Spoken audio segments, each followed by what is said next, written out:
इच्छा ड्राइवर हाँ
auto driver సేవలో విశాఖపట్నం అనే కార్యక్రమం తమ యొక్క స్ఫూర్తిదాయకమైన ప్రసంగం ఆటో డ్రైవర్లు అందరూ కూడా తమ కరతాళ దుడులతో ఇన్ఛార్జ్ మంత్రివర్యులకి మనం కృతజ్ఞతగా తెలియజేయవలసిందిగా కోరుకుంటూ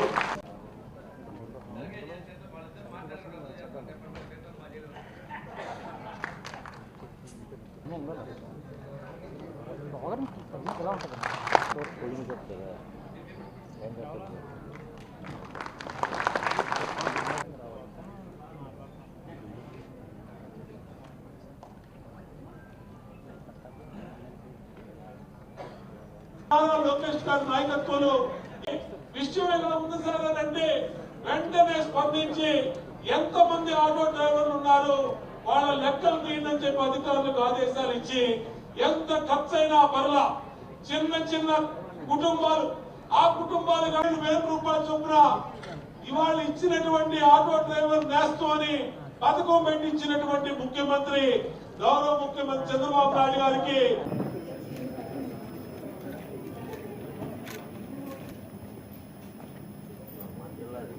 అందరికీ నమస్కారం అండి. మా గౌరవ ముఖ్యమంత్రి శ్రీ నారా చంద్రబాబు నాయుడు గారి సారథ్యంలో ఎన్డీఏ ప్రభుత్వం ఈరోజు ఒక కొత్త పథకానికి నాంది పలుకుతూ ఉన్నారు. పేద ప్రజలకు అందరికీ అందుబాటులో ఉండేటువంటి ఆటో క్యాబ్స్, మ్యాక్సీ క్యాబ్ వీళ్ళందరికీ కూడాను ఆటో డ్రైవర్ సేవలు అనే కార్యక్రమం ద్వారా ఒక్కొక్కరికి 15,000 రూపాయలు వారి అకౌంట్లో జమ చేసే విధంగా ఈరోజు కార్యక్రమం తీసుకున్నారు. విజయవాడలో ముఖ్యమంత్రి గారు, ఉప ముఖ్యమంత్రి గారు, అదేవిధంగా మన విద్యాశాఖ మంత్రి కలిసి ఈ కార్యక్రమాన్ని లాంఛనంగా ప్రారంభిస్తూ ఉన్నారు. ఈరోజు మనం తీసుకుంటే రాష్ట్ర వ్యాప్తంగా మనకి సుమారుగా 2,90,000 మందికి 465 కోట్ల రూపాయలని వారి అకౌంట్లో జమ చేస్తూ ఉన్నాం. మన విశాఖపట్నం జిల్లాలో 22,955 మందికి 34.43 కోట్ల రూపాయలు వారి అకౌంట్లో జమ చేస్తూ ఉన్నాం. ఇది చాలా పెద్ద మొత్తంలో ఇస్తున్నాం. కొంతమంది గతాల్లో కొంత 10,000 అలా ఇచ్చున్నారు.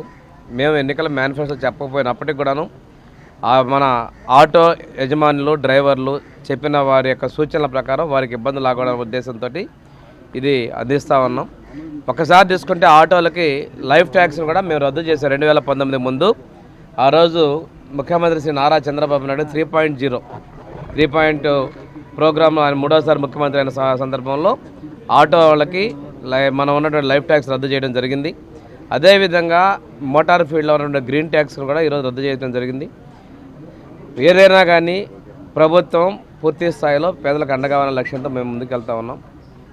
దీనివల్ల ఇన్ని కుటుంబాలకు 2,90,000 కుటుంబాలకు రాష్ట్రంలో లబ్ధి చేకూరుతూ ఉంది. దీన్ని మేము స్వాగతిస్తున్నాం. ప్రజలు కూడా సంతోషంగా ఉన్నారండి. సార్, నిన్న జరిగినటువంటి తీవ్ర వాయుగుండం వల్ల చెట్లన్నీ పడిపోయినప్పుడు చాలా చక్కగా పనిచేసిన యంత్రాంగం యుద్ధ ప్రాతిపదికన కొద్ది గంటల్లోనే తిరిగి రీస్టోర్ చేసి నగరానికి ఒక మంచి చేశారు. ఈ సైక్లోన్ ఎనప్ చేసినప్పుడు ముఖ్యమంత్రి గారు ఎవరిని నిద్రపోనేవారండి. వారు ఆర్టీజీఎస్ ద్వారా కానీ మనకి అందుబాటులో ఉన్నట్టు ఇన్ఛార్జ్ మంత్రులు అదేవిధంగా అధికారులు తీశారు. నేను కూడా కలెక్టర్, ఎస్పీ, కమిషనర్తో కూడా మాట్లాడడం జరిగింది. సంఘటన జరిగిన వెంటనే కమిషనరు, కలెక్టరు వీళ్ళందరూ కూడా యుద్ధపాదం తీయడం జరిగింది. మీరు ఒకసారి తీసుకుంటే కొద్ది సమయంలో పెను విపత్తు జరిగినప్పుడు కూడా ఎట్లా రీస్టోర్ చేశారో చిన్నదాని విషయంలో కూడా స్పందించారు. ముఖ్యమంత్రి గారు అయితే నిరంతరము అధికారులతోటి మంత్రులతోటి సమీక్ష చేస్తున్నారు. ఈరోజు కూడా ఉత్తరాంధ్రలో జరుగుతున్న సంఘటనల మీద కూడా నిన్న చర్చించారు. ఇవాళ కూడా మానిటర్ చేస్తూ ఉన్నారండి. ఎక్కడ కూడా ప్రాణ నష్టం జరగకూడదు, ఆస్తి నష్టం జరగకూడదు. ప్రజలకు కావాల్సినటువంటి పవరు, వాటర్ ఇవన్నీ కూడా వెంటనే రీస్టోర్ చేయాలనేది, ట్రాన్స్పోర్టేషన్ చేయాలనేది ముఖ్యమంత్రి గారు. దాని విధంగా చేసిన అధికారులందరినీ కూడా నేను మనస్ఫూర్తిగా అభినందనలు తెలియజేస్తాను.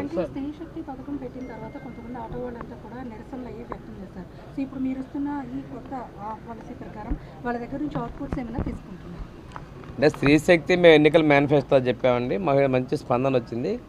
ఆటో డ్రైవింగ్ చేసే సోదరులు మాకేమన్నా నష్టం జరుగుతుందనేది వాళ్ళు ఆందోళన చేశారు. అంటే వాళ్ళు ఆవేదన వ్యక్తపరిచారు. దాని ప్రకారం కూడా ప్రభుత్వం వారికి నెలకి 1,500 రూపాయలు లెక్కన మనం ఈరోజున సంవత్సరానికి 15,000 రూపాయలు మనం అందజేస్తూ ఉన్నాం. ఇది వారందరూ కూడా సంతోషంగా దీన్ని స్వాగతిస్తూ ఉన్నారు. మీరు కూడా ఒకసారి చూడండి. మనం చిల్డ్రన్స్ ఏరియాకి వెళ్ళినప్పుడు వారి స్పందన కూడా మీరు తెలుసుకుందరు. వారైతే ప్రభుత్వం చేసేటువంటి 15,000 రూపాయలు ఇంతకుముందు ఎవరు కూడా చేయనంత పెద్ద మొత్తం వారి యొక్క ఆర్థిక సహకారం, దీన్ని వారు స్వాగతిస్తున్నారండి.